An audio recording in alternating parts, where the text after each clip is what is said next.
Rajya Sabha election ಅಖಾಡಕ್ಕೆ Kupendra Reddy ಕೂಡ entry ಕೊಟ್ಟಿದ್ದಾರೆ. 5ನೇ ಅಭ್ಯರ್ಥಿಯಾಗಿ ಕುಪೇಂದ್ರ ರೆಡ್ಡಿ ಅರ್ಜಿ ಸಲ್ಲಿಕೆ ಮಾಡಿದ್ದಾರೆ.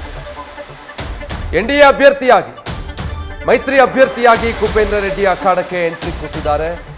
ಬೆಳಗ್ಗೆ 11 ಗಂಟೆಗೆ ನಾಮಪತ್ರವನ್ನ ಸಲ್ಲಿಸಲಿದ್ದಾರೆ ಅಂತ ಬಹುಶಃ ಸಲ್ಲಿಸಿರಬಹುದು.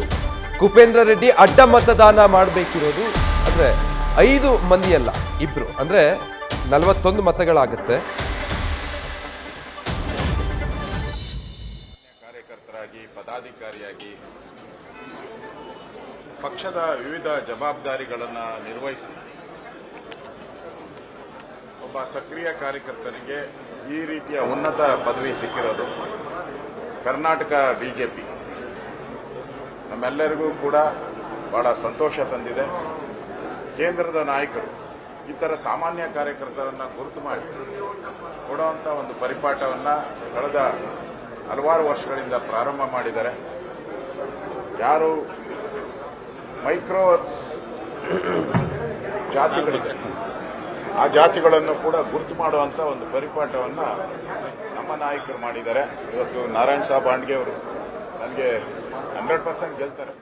ಡೀಟೇಲ್ಸ್ ಕೊಡ್ತಾರೆ ಮಧುಸೂದನ್, ಲೈವ್ ನಲ್ಲಿ ಜಾಯ್ನ್ ಆಗ್ತಾ ಇದ್ದಾರೆ. ಮಧುಸೂದನ್, ಈಗ ಕಣಕ್ಕೆ ಕುಪೇಂದ್ರ ರೆಡ್ಡಿ ಅವರ ಎಂಟ್ರಿ ಒಂಥರ ಸ್ಪಾರ್ಕ್ ಕ್ರಿಯೇಟ್ ಮಾಡಿದೆ. ಏನಪ್ಪ ಲೆಕ್ಕಾಚಾರ? ಅಡ್ಡ ಮತದಾನ ಅಥವಾ ಸಂಖ್ಯಾಬಲದಲ್ಲಿ ಹೇಗಿದನ್ನು ವರ್ಕೌಟ್ ಮಾಡ್ಕೊಳ್ತಾರೆ ಅಂತ ಏನಿದೆ ಮೈತ್ರಿ ಅಭ್ಯರ್ಥಿ ಕುರಿತಾಗಿ ರಣತಂತ್ರ?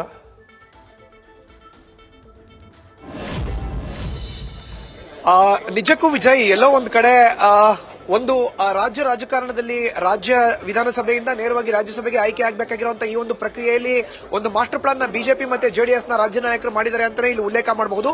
ಮೊಟ್ಟ ಮೊದಲನೇದಾಗಿ ನಿನ್ನೆ ತನಕ ಅಖಾಡದಲ್ಲಿ ಇದ್ದಂತಹ ಬಿಜೆಪಿಯ ಒಬ್ಬರೇ ಅಭ್ಯರ್ಥಿ ಬಾಂಡ್ಗೆ ಅವರು ಇವತ್ತು ನಾಮಪತ್ರ ಸಲ್ಲಿಕೆ ಮಾಡ್ತಾರೆ ಅಂತ ಹೇಳಲಾಗ್ತಾ ಇತ್ತು. ಯಾವಾಗ ಕಾಂಗ್ರೆಸ್ ತನ್ನ 3 ಅಭ್ಯರ್ಥಿಗಳ ಹೆಸರನ್ನ ಘೋಷಣೆ ಮಾಡ್ತೋ, ಇಲ್ಲಿ ಒಂದು ಮಾಸ್ಟರ್ ಪ್ಲಾನ್ ನ ಬಿಜೆಪಿಯ ಮತ್ತು ಜೆಡಿಎಸ್ ನ ನಾಯಕರು ಮಾಡಿದ್ದಾರೆ. ಅದರ ಮುಂದುವರೆದ ಭಾಗವಾಗಿ ನಿನ್ನೆ ತಡರಾತ್ರಿ 5ನೇ ಅಭ್ಯರ್ಥಿಯನ್ನ ಅಧಿಕೃತವಾಗಿ ಕಣಕ್ಕಿಳಿಸಬೇಕು ಅನ್ನೋ ನಿರ್ಣಯಕ್ಕೆ ಬಿಜೆಪಿ ಮತ್ತೆ ಜೆಡಿಎಸ್ ನ ನಾಯಕರು ಬಂದಿದ್ದಾರೆ. ಈ ಮೂಲಕ ಬಿಜೆಪಿ ಹೈಕಮಾಂಡ್ ನಾಯಕರು ಕೂಡ ನೇರವಾಗಿ ಕುಪೇಂದ್ರ ರೆಡ್ಡಿ ಅವರನ್ನ ಕಣಕ್ಕಿಳಿಸೋ ಅಂತದಕ್ಕೆ ಗ್ರೀನ್ ಸಿಗ್ನಲ್ ನ ಕೊಟ್ಟಿದೆ. ಅದಕ್ಕೆ ಇವತ್ತು ಕುಪೇಂದ್ರ ರೆಡ್ಡಿ ಅವರು 5ನೇ ಅಭ್ಯರ್ಥಿಯಾಗಿ ನಾಮಪತ್ರವನ್ನ ಸಲ್ಲಿಕೆ ಮಾಡಿದ್ದಾರೆ. ಇನ್ನು ಸಂಖ್ಯಾಬಲ ಈಸ್ ವೆರಿ ಇಂಪಾರ್ಟೆಂಟ್. ಈ ಒಂದು ಚುನಾವಣೆಯಲ್ಲಿ ಇರುವಂತ 224 ಶಾಸಕರು ಕೂಡ ಮತವನ್ನ ಚಲಾಯಿಸಬೇಕಾಗುತ್ತೆ. Plan A, plan B, plan C 3 ಮಾಡಿಕೊಂಡು ನೇರವಾಗಿ ಬಿಜೆಪಿ ಮತ್ತೆ ಜೆಡಿಎಸ್ ನ ನಾಯಕರುಗಳು ಈಗ ಅಖಾಡಕ್ಕೆ 5ನೇ ಅಭ್ಯರ್ಥಿಯನ್ನ ಕಣಕ್ಕಿಳಿಸಿದ್ದಾರೆ. ಈಗಾಗಲೇ 3 ಅಭ್ಯರ್ಥಿಗಳು ಕಾಂಗ್ರೆಸ್ನಿಂದ ಉಮೇದುವಾರಿಕೆಯನ್ನು ಸಲ್ಲಿಸುತ್ತಾರೆ. ಇತ್ತ ಬಿಜೆಪಿಯಿಂದ ಬಾಂಡ್ಗೆ ಅವರು ನಾಮಪತ್ರವನ್ನ ಸಲ್ಲಿಸುತ್ತಾರೆ. ಕುಪೇಂದ್ರ ರೆಡ್ಡಿ ಅವರು ಈಗ ಆಲ್ರೆಡಿ ನಾಮಪತ್ರವನ್ನ ಸಲ್ಲಿಕೆ ಮಾಡಿದ್ದಾರೆ. ಹಾಗಾದ್ರೆ 5ನೇ ಅಭ್ಯರ್ಥಿ ರಾಜ್ಯಸಭೆನ ಪ್ರವೇಶ ಮಾಡ್ತಾರ? ಕಳೆದ ಚುನಾವಣೆಯ ಇತಿಹಾಸವನ್ನ ಒಂದ್ಸರಿ ಇಲ್ಲಿ ಮೆಲುಕು ಹಾಕಬೇಕಾಗುತ್ತೆ. ಜಗ್ಗೇಶ್ ಅವರ ಜೊತೆ ಲೆಹರ್ ಸಿಂಗ್ ಏನ್ ಕಣಕ್ಕಿಳಿದಿದ್ರು, ಲೆಹರ್ ಸಿಂಗ್ ಅವರ ಆಯ್ಕೆ ಕೂಡ ಇದೇ ರೀತಿ ಆಯಿತು. ಅದು ಇವತ್ತು ಇತಿಹಾಸ ಸೃಷ್ಟಿ ಮಾಡಿದೆ. ಅದೇ ಇತಿಹಾಸ ಈಗ ಪುನರಾವರ್ತನೆ ಆಗುತ್ತಾ? ಹಾಗಾದ್ರೆ ಪ್ಲಾನ್ ಎ ಏನು? ಚುನಾವಣೆ ನಡೆಯುವಂತ ಫೆಬ್ರವರಿ 27ನೇ ತಾರೀಕು ನೇರವಾಗಿ ಕಾಂಗ್ರೆಸ್ನ 2 ಅಥವಾ 3 ಶಾಸಕರನ್ನ ಗೈರು ಮಾಡಿಸೋದು, ಅಥವಾ ನೇರವಾಗಿ ಬೇಕಾಗಿರುವಂತಹ ಅಭ್ಯರ್ಥಿಯ 45 ಮತಗಳ ಪೈಕಿ ಬಿಜೆಪಿಯ ಬಳಿ ಇರುವಂತಹ 66 ಪ್ಲಸ್ ಜೆಡಿಎಸ್ ಬಳಿ ಇರುವಂತಹ 19 ಎರಡು ಕೌಂಟ್ ಮಾಡಿದ್ರೆ ಆಗುವಂತಹ 85 ಸಂಖ್ಯೆಗೆ ಏನಿದೆ ಕೊಪ್ಪಳ ವಿಧಾನಸಭಾ ಕ್ಷೇತ್ರದ ಪಕ್ಷೇತರ ಶಾಸಕ ಗಾಲಿ ಜನಾರ್ದನ್ ರೆಡ್ಡಿ ಅವ್ರನ್ನ ಮೈತ್ರಿ ಅಭ್ಯರ್ಥಿ ಪರ ವೋಟ್ ಮಾಡಿಸೋದು, ಉಳಿದಂತೆ ಇರುವಂತಹ 2 ಪಕ್ಷೇತರ ಶಾಸಕರನ್ನ ಕೂಡ ನೇರವಾಗಿ ಜೆಡಿಎಸ್ ಮತ್ತೆ ಬಿಜೆಪಿಯ ಮೈತ್ರಿ ಅಭ್ಯರ್ಥಿಯ ಪರ ವೋಟ್ ಮಾಡಿಸೋದು. ಬಾಕಿ ಬೇಕಾಗಿರೋ ಅಂತದ್ದು 2 ಮತಗಳು.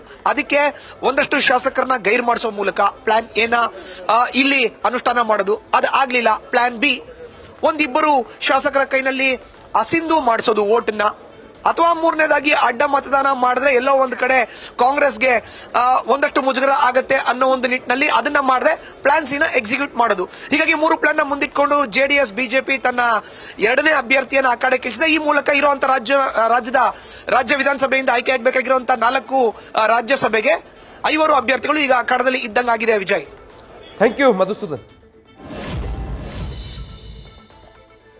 ಸೊ ಸದ್ಯಕ್ಕಿರೋ ಲೆಕ್ಕಾಚಾರ ಇದು. ಈಗ ಉಳಿದಿರುವಂತಹ ಮತಗಳನ್ನೆಲ್ಲ ಕುಪೇಂದ್ರ ರೆಡ್ಡಿ ಅವರಿಗೆ ವರ್ಗಾಯಿಸಿದ್ರೆ ಅಲ್ಲೂ ಶಾರ್ಟೇಜ್ ಬರುತ್ತೆ, ಹೌದು. ಬಟ್ ಅದಕ್ಕೆ ಏನ್ ಪ್ಲಾನ್ ಮಾಡ್ಕೊಳ್ಬೇಕು? Plan A, plan B, plan C ಅಂತ ಹೇಳಿ ಪ್ಲಾನ್ಗಳನ್ನು ಮಾಡ್ಕೊಂಡಿದ್ದಾರೆ. ಎಷ್ಟು ಹೆಚ್ಚುವರಿ ಮತ ಬೇಕು ಅದು ಪ್ಲಾನ್ ಎ. ಒಂದ್ ವೇಳೆ ಅದನ್ನು ಸೆಳೆಯೋದಕ್ಕೆ ಸಾಧ್ಯ ಆಗ್ಲಿಲ್ವಾ, ಒಂದಷ್ಟು ಮತಗಳನ್ನ ಅಸಿಂಧುಗೊಳಿಸೋದ್ರ ಮೂಲಕ ಅಥವಾ ಸಿಂಧು ಮಾಡೋದ್ರ ಮೂಲಕ ಏನಾದರೂ ಕುಪೇಂದ್ರ ರೆಡ್ಡಿ ಅವರನ್ನು ಗೆಲ್ಲಿಸ್ಕೊಳ್ಬಹುದಾ ಅನ್ನೋದು ಪ್ಲಾನ್ ಬಿ. ಹೀಗೆ 1-2-3 ಪ್ಲಾನ್ಗಳನ್ನು ಮಾಡ್ಕೊಂಡಿದ್ದಾರೆ. ನ್ಯೂಸ್ ಫಸ್ಟ್, ನಿರ್ಭೀತಿಯಿಂದ ನಿಮ್ಮ ಪರವಾಗಿ.